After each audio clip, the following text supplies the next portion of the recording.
Bonsoir tout le monde. C'est un peu... j'ai l'impression de briser un tabou, de parler dans un micro alors qu'il y a tant de livres autour de nous. C'est un peu particulier comme impression. J'ai le plaisir d'accueillir pour vous ce soir Frank Van Ryck. On dit Van Ryck, n'est-ce pas?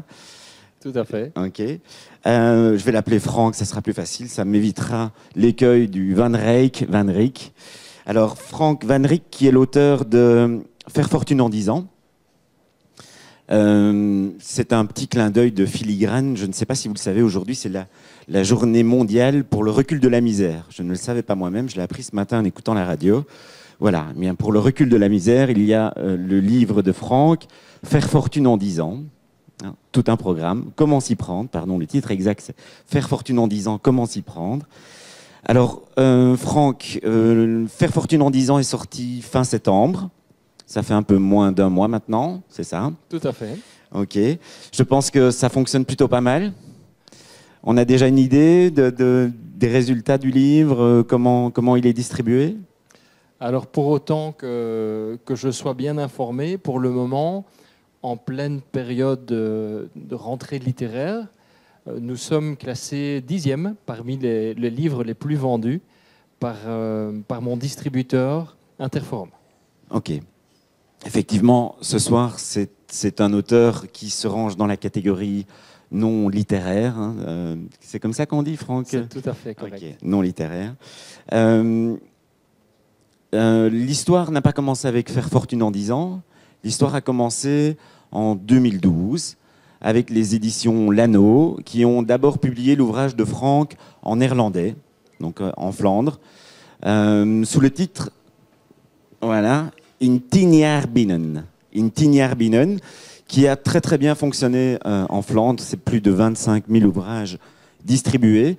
Le challenge pour Frank, c'était de quitter sa maison d'édition pour sortir lui-même son livre en français. Donc, Faire fortune en 10 ans, c'est signé Frank Van Ryck. In 10 jaar binnen, c'était signé aux éditions Lano. L'actualité du livre, aujourd'hui, c'est la sortie au Luxembourg, officiellement. Je pense qu'il y a une conférence de presse ou quelque chose qui est organisé vers la fin du mois d'octobre, c'est juste? Alors, en effet, nous avons organisé une conférence de presse pour lancer ce livre-ci exactement il y a un mois. Et nous allons dupliquer l'exercice au Luxembourg. Pour le moment, la date prévue est le 30. Ok. Donc ça, c'est ce qu'on peut savoir sur l'auteur. L'auteur donc, de In 10 jaar binnen a traduit son livre en français. Et c'est un petit challenge quand même, hein, de franchir cette barrière communautaire, culturelle, linguistique. Je pense que les médias francophones ont axé beaucoup leur communication là-dessus. Ça les a amusés de voir comment on pouvait interpréter au nord et au sud du pays les leçons, les recettes de Frank Van Ryck sur comment faire fortune. Ok. Là, je pense qu'il y a un passage télévisé qui est prévu, je le sais, je l'ai noté, le 23 octobre, dans l'émission On n'est pas des pigeons. Un petit passage sur le grill, c'est ça? Voilà, okay. Oui, en effet. Voilà. À vos agendas, le 23 octobre, si vous avez envie de voir Franck sur le grill, tout en feu, eh bien voilà, ça se passera sur la RTBF. Alors, la première question qui vient à l'esprit quand on lit le titre de l'ouvrage, Faire fortune en 10 ans, faire fortune, qu'est-ce que ça veut dire? Fortune. Voilà, je suis très content de pouvoir répondre à cette question. Parce qu'en effet, c'est quoi faire fortune, hein? En ce qui me concerne, je suis quelqu'un qui apprécie énormément la liberté.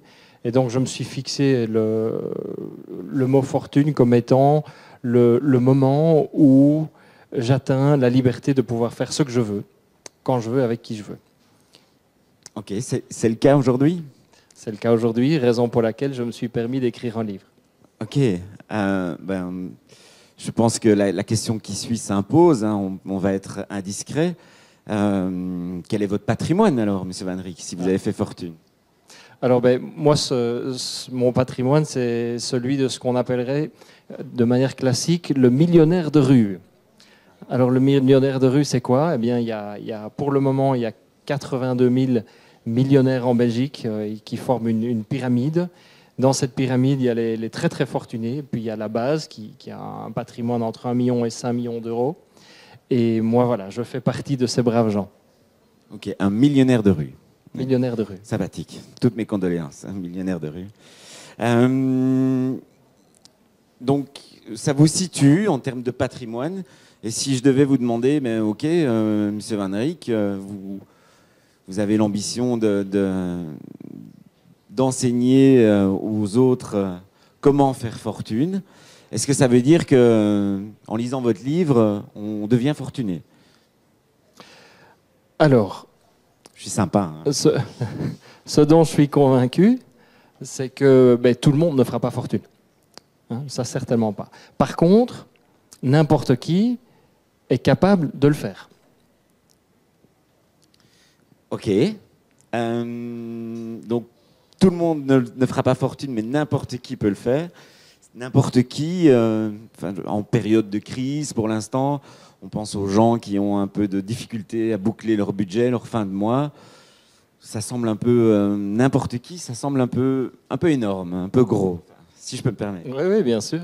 Eh bien, oui, c'est vrai que à première vue, celui qui a difficile à clôturer ses fins de mois, hein, je pense que se dire dans 10 ans, je ne dois plus travailler, j'ai la liberté de faire ce que je veux, c'est un objectif ambitieux. Moi, ce que je vois, j'ai eu la chance de côtoyer relativement rapidement dans ma carrière des personnes ayant fait fortune. Je les ai observées, je les ai analysées, et puis j'ai fait ce qu'ils ont fait. Et en ce qui me concerne, j'ai commencé avec rien. Donc voilà, moi je suis fils d'ouvrier. Mon patrimoine, il était un peu en dessous de zéro quand j'ai commencé ma course. Et donc, le minimum que je peux dire, c'est que si moi je l'ai fait, je suis une personne très simple, beaucoup d'autres peuvent le faire. Ok. Quand on parcourt votre livre, ne serait-ce que la table des matières déjà, on s'aperçoit que le livre s'appelle « Faire fortune en 10 ans ». Il n'y a pas de grandes révélations dedans. Ça paraît relativement simple. Ben oui, c'est vrai. Ça paraît un peu gros à dire, mais finalement, ce qu'il faut faire, c'est connaître les règles du jeu. Ça, je crois que c'est vraiment très important. C'est prendre le temps de comprendre l'activité dans laquelle on est et faire en sorte qu'on comprenne sur quel bouton il faut pousser pour avoir du résultat. Et c'est le cas pour l'activité professionnelle, c'est le cas pour la relation privée, et c'est également le cas pour la relation avec l'argent. Et ce que je vois, c'est qu'une grosse partie de ces règles du jeu, c'est l'hygiène financière. Une bonne hygiène financière, c'est comprendre l'argent, comment il fonctionne, et c'est du bon sens. C'est très souvent du bon sens. En clair, il ne faut pas être très malin pour être riche. Il ne faut certainement pas être malin pour être riche. Par contre, il faut être intelligent. Hein, il faut voir, ce qui fonctionne et il faut se donner les moyens que pour pouvoir atteindre l'objectif. Et est-ce que c'est difficile? Donc, on comprend que les recettes sont simples, mais est-ce que c'est difficile d'appliquer des recettes simples? Est-ce que vous avez eu du mal à atteindre votre objectif? Je crois que tout parcours est jonché d'obstacles. Et ce à quoi je dois faire attention, hein, c'est comme quand on court un marathon. Une fois que le marathon a couru, si on vous pose la question est-ce que c'était facile, je dirais oui, parce qu'il est terminé. Donc après coup, finalement, je me dis que c'est pas si difficile que ça. Mais il est vrai que mon parcours il a été accompagné de beaucoup de travail. Hein, donc ça, il n'y a pas photo. Ok. Quand on a terminé votre livre, il y a à peu près un peu plus de 200 pages. Il y a beaucoup de choses, donc beaucoup de contenu. Vous évoquez différents leviers, vous évoquez l'immobilier, la bourse. Est-ce qu'il y a dans tout cela, dans tout le livre, un tips, quelque chose, une idée pour vous, peut-être la plus forte, que vous voudriez mettre en avant? Voilà, un conseil, le conseil de Frank Van Rijk pour faire fortune en 10 ans. Eh bien oui, bonne question, j'aime bien. Le tips que je donnerais à toute personne présente ici aujourd'hui, c'est soyez ambitieux. Nous vivons dans une société qui nous invite à faire comme tout le monde. Et dès qu'on dépasse un peu de la norme, eh bien, tout un nombre de choses se mettent en action pour nous remettre dans le carcan. Et ce que je vois quand je regarde les personnes autour de moi qui ont réussi dans la vie, quand je regarde ce que moi j'ai fait, eh bien finalement, je n'ai fait principalement rien d'autre que d'oser. Je pense à quelque chose et je le fais. Prenez par exemple le fait d'écrire mon livre. Il y a 2 ans, j'étais assis à une table de café, comme les tables qui se trouvent ici, avec un ami qui me dit « je vais écrire un livre ». Je lui dis « ah ben moi aussi ». Et lui, il n'a toujours pas écrit et moi, je suis à 30 000 exemplaires de vendus. Et quand vous regardez bien, c'est oser écouter l'entrepreneur en vous-même, laisser cette ambition monter et donnez-vous les moyens que pour y arriver. La différence principale entre réussir et ne pas réussir, c'est faire le premier pas. Ok, on est à... Enfin, le tips que vous donnez me fait forcément penser à quelqu'un qui oserait ouvrir une librairie de 2600 mètres carrés à Bruxelles. Alors, c'est chouette parce que c'est Bruxelles et c'est un endroit un peu neutre. Ça introduit la question suivante, l'idée qui me vient juste après, c'est de vous demander, Franck, vu que vous avez un parcours au nord et au sud du pays, est-ce que culturellement, dans cette vision de l'entreprise, vous voyez des différences entre le nord et le sud de la Belgique? Ok. Donc là, j'aimerais bien élargir la question. La question est plutôt, tiens, quand on a l'opportunité de rencontrer différentes cultures, de vivre dans différentes cultures, est-ce que ça peut apporter un plus? Et si vous demandiez à mes amis de me décrire, je suis certain qu'ils vous diraient que je suis très bon à copier. Copier comment? Observer, je regarde autour de moi, je regarde ce qui fait la différence, et puis je me dis, finalement, si un autre sait le faire, je sais le faire aussi. Et quand je regarde le Bruxellois, le Bruxellois, de toute façon, il a déjà l'avantage d'être entrepreneur, parce que très souvent, il se déplace pour venir travailler à la capitale. C'est un premier point. 2, en travaillant à Bruxelles ou en étant à Bruxelles, on côtoie les francophones et les néerlandophones. Chez les néerlandophones, moi j'ai appris la rigueur. La rigueur, le travail jusqu'au bout, rentrer chez soi, et puis quand on hésite entre mettre un film à la télévision ou bien remettre la main à la pâte, eh bien je remettrai la main à la pâte. Et puis le côté wallon, très important également, c'est le côté relationnel, c'est faire du temps pour pouvoir partager avec ses amis, et Dieu sait si le fait d'avoir des amis ou des relations est important, puisque derrière, derrière mon livre qui est en néerlandais, voilà, derrière ce livre, eh bien, il y a au moins 20 personnes qui m'ont aidé de petites manières, de grandes manières, pour justement atteindre cet objectif. Et les deux sont nécessaires. La rigueur, la convivialité, et puis apprendre des autres cultures. Ok, j'entends copier, observer et copier. Ça me fait penser à une illustration de vos propres théories. On remarque effectivement que si vous étiez accompagné d'une maison d'édition pour sortir l'ouvrage néerlandophone, ça n'est plus le cas aujourd'hui pour l'ouvrage francophone. Alors, vous avez observé, vous avez copié. Racontez-nous un peu cette aventure, comment on fait? Oui, ça aussi, très bonne question. On me pose souvent la question, est-ce qu'on peut réussir financièrement dans n'importe quelle activité? Eh bien, il n'y a pas si longtemps, j'ai vu une interview de M. Philipson, justement, de la librairie, qui m'expliquait que le livre, il y a 20 ans, il y a 30 ans, et le livre maintenant, c'est plus du tout la même activité. Et c'est une activité beaucoup plus difficile, ne fût-ce que par le fait qu'il y a des tablettes et qu'il y a de moins en moins de papier et plus en plus d'électronique. Eh bien, en tant qu'auteur, au début, je me suis dit, voilà, je vais écrire mon livre, je vais le partager sans aucune ambition financière.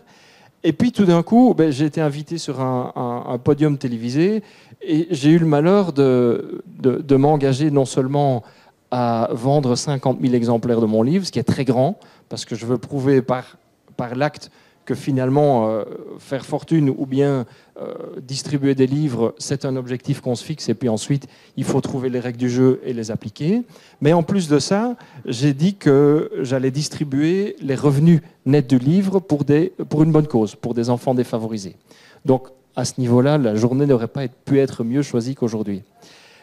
Et voilà, j'ai vendu 25 000 exemplaires du livre. Ce faisant, je me suis rendu compte qu'en tant qu'auteur, on ne gagne pas vraiment beaucoup.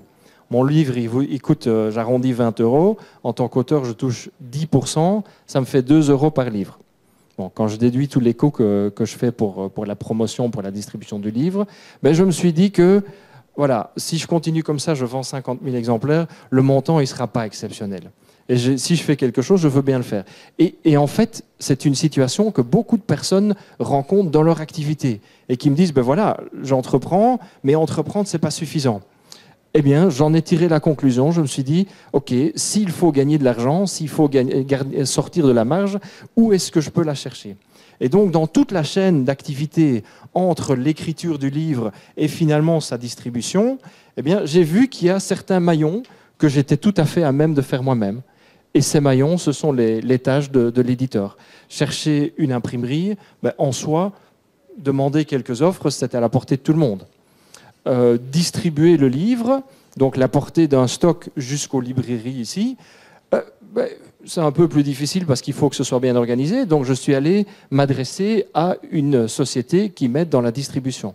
Et puis il y a toute la promotion du livre. La promotion, c'est faire en sorte que le livre se trouve ici. Et pour ce faire, j'ai fait appel à des amis. J'ai fait des gens qui vivent dans mon entourage et qui sont le livre à la main avec moi, sont allés montrer le livre aux différents points de vente, avec comme conclusion, pour un peu faire la comparaison entre la Flandre et la Wallonie. En Wallonie, lorsque le livre est sorti, il était à 2000 exemplaires dans différents points de vente, tandis qu'en Flandre, là où j'ai travaillé avec une maison d'édition, il y en avait 500 sur le marché quand le livre a commencé à être rendu public. Il est clair que si on en parle à la télévision, à la radio, dans les journaux, et qu'en plus de ça, il est visible dans les magasins, eh bien, il est beaucoup plus facile, en termes d'achat, de créer un stimulant d'achat chez l'acheteur. Voilà.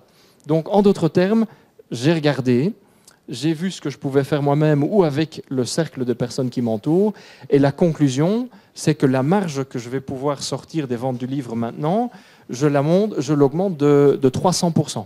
Donc, au lieu de 2 €, on est à 6 € par livre. Bien, oui, vous avez tout dit, là, je pense.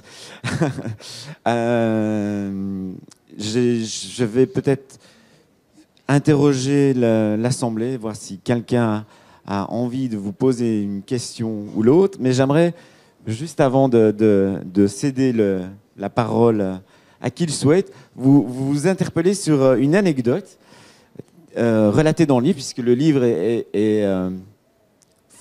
comment on dit, fourmi d'anecdotes personnelles, biographiques, je pense, autobiographiques, si vous confirmez, oui, c'est des choses que vous avez vécues. Correct, tout à fait. Ok. Il y en a une qui m'interpelle, effectivement, c'est l'idée de se rendre dans une grande surface et de négocier le prix des bananes parce qu'elles sont un peu tachées de noir.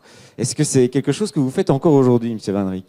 Bon, vous allez sans doute vous poser la question, comment est-ce que c'est possible que ce type qui a la liberté de faire ce qu'il veut et qui est à 30 000 exemplaires de vendus, comment est-ce que c'est possible qu'il fasse encore ça ? Oui, d'abord, oui, je fais encore.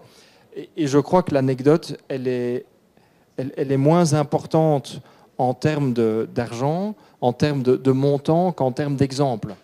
Et ce que je fais, ce faisant, c'est tout simplement partager cette conviction que nous sommes à même de faire beaucoup plus que ce que nous le pensons.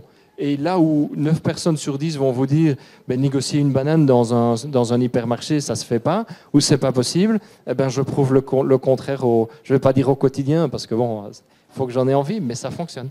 Oui, je sais que vous portez une chemise négociée en ce moment même. La chemise, le pantalon et les chaussures. Les trois, félicitations. Est-ce que quelqu'un souhaite interpeller Franck? Est-ce que vous avez une question dans l'Assemblée? Il se sent un peu visé, monsieur. Monsieur, vous avez signé le livre? Donne le micro.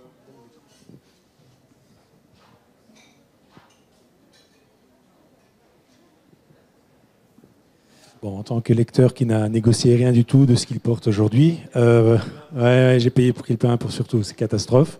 Vous dites que votre approche de la fortune, c'est d'être libre de faire ce que vous voulez, avec qui vous voulez, autant que vous voulez. Mais néanmoins, vous vous définissez comme donc un millionnaire de rue. Il y a toujours une limite quelque part. Donc, où est-ce que vous situez votre limite ? Est-ce que vous continuez pour justement à fructifier votre fortune? Et est-ce que vous allez vous arrêter ou est-ce que vous sentez que vous allez continuer à le faire tout au long de votre vie? Oui, des questions très très intéressantes. Merci beaucoup. Alors, mais pour être tout à fait honnête et transparent, moi je suis quelqu'un de très fainéant. Et donc, à la base, je me suis dit, si l'argent joue quand même un rôle important dans notre société, ben je veux m'en acquitter rapidement.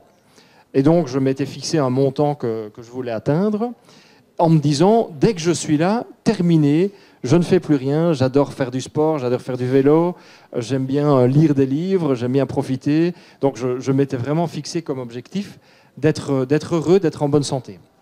Et puis, ma constatation, c'est qu'une fois qu'on participe au jeu, à la course, ben, on y prend goût. Et donc, se dire une fois qu'on y est, on arrête, c'est très difficile. C'est très très difficile. Tout comme, ben voilà, prenons l'exemple de mon livre. Hein, je venais à peine d'atteindre mon objectif que je me suis dit, ok, je vais réaliser un de mes objectifs qui est d'écrire le livre. Et puis, il n'aura fallu qu'une semaine pour que je me fasse interviewer et que je me fasse attraper à me fixer un objectif ambitieux. Et ce que je vois autour de moi, ben, c'est que ça n'est pas différent chez des autres personnes. Dès qu'on atteint un palier, dès qu'on atteint un certain niveau, eh bien, on côtoie d'autres personnes qui sont arrivés encore plus haut, et pour être tout à fait franc avec vous, on se dit, ben, ce que lui il sait faire, je sais le faire aussi. Donc c'est très difficile. Mais bon, la bonne nouvelle, j'ai promis à mon épouse de réduire la voilure. Eh bien, cette année, pendant tout un mois, vous me direz, ça n'est qu'un mois, mais pendant tout un mois, on est parti en vacances en montagne, on a fait plein de sports, on a invité beaucoup d'amis à se rencontrer. Donc je fais déjà 1 mois sur 12 ce que je voudrais faire toute ma vie. Merci. Merci à vous.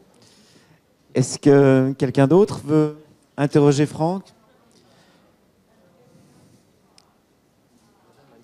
Madame a une question.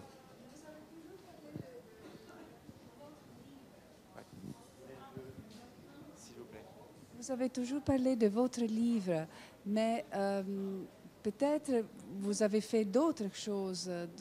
Ah oui. Oui, voilà. Donc la question, c'est quel est mon parcours? Qu'est-ce que j'ai fait pour arriver ici? Oui, merci. Merci beaucoup.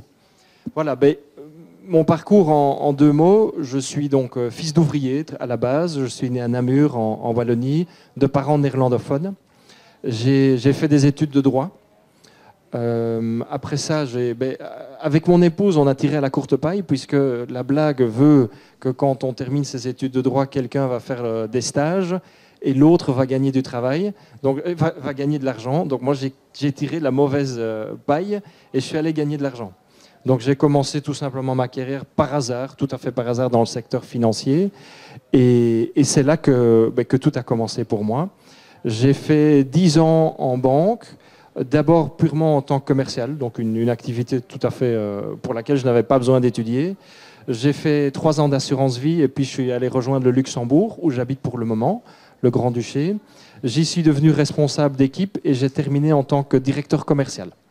Donc à ce moment-là, j'avais 31, 32 ans, ce qui était, je crois, pour la fonction, il n'y avait pas plus jeune au Luxembourg. Et puis là, j'ai fait un grand switch dans ma carrière. J'ai créé ma propre société. C'est un peu ce que j'explique dans mon livre également. Hein, on dit souvent, pour réussir, il faut soit investir, soit créer sa propre société. Les investissements, j'ai vu en travaillant au Luxembourg, et donc j'ai surtout voulu tester l'entrepreneuriat, avec toutes les difficultés qui vont de pair à l'entrepreneuriat. C'est pas facile du tout de commencer quelque chose en tant qu'indépendant quand on n'a jamais eu l'exemple auparavant. Donc ça, j'ai une société qui presse des formations, du coaching, au Luxembourg, en Belgique, parfois en Suisse, un tout petit peu en France, en Allemagne. Et donc voilà, et à côté de ça, oui, ça c'est sans doute important. Moi, le moyen que j'ai trouvé pour créer ma fortune, ben, il se trouvait en regroupant mes connaissances, mais surtout les connaissances des gens autour de moi. Et donc, c'est la brique. Donc, j'ai beaucoup investi en immobilier. Et c'est la combinaison de ces différents éléments qui m'ont permis de créer le patrimoine que j'ai, qui me donne la liberté que j'ai et qui font que je suis ici. Est-ce que cela répond à ce que vous vouliez? Oui.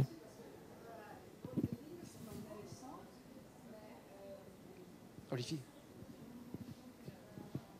Oui, voilà, c'est intéressant de... mais ce n'est pas qu'on fait fortune en faisant un livre, surtout. Voilà. Alors clairement, pour ceux qui pensent qu'on peut faire fortune en écrivant un livre, c'est ce que je lis de temps en temps dans les forums. Hein, on dit « Ah ben oui, pour faire fortune, il suffit d'écrire un livre comment faire fortune, et alors on fait fortune ». Non, clairement non. L'auteur en Belgique, un auteur qui parvient à vivre de son écriture en Belgique, ben, il y en a très très peu. Donc il faut déjà avoir un bon livre, il faut déjà faire en sorte qu'il soit tellement intéressant qu'il soit distribué à l'international. Et là peut-être, je crois que si vous regardez derrière moi, il doit y avoir des Douglas Kennedy et autres. Ces gens-là peuvent vivre de leur écriture, mais il ne faut pas écrire un livre pour faire fortune, certainement pas. Financièrement en tout cas, peut-être peut-on faire fortune d'une autre manière. Intellectuellement, écrire un livre, ça ouvre des portes, ça permet de rencontrer des gens qu'on ne rencontre pas, ça vous donne une certaine notoriété. Donc ça peut être un premier pas ou un pas dans une stratégie plus grande. Mais être auteur n'est certainement pas la manière de faire. Bien sûr. Voilà, je reste ici. Une dernière question, quelqu'un? Quelqu'un veut clôturer? Non? Ok. Ben, je vous remercie pour votre participation ce soir et une toute bonne soirée à vous. Merci. Merci, bonne soirée. Au revoir.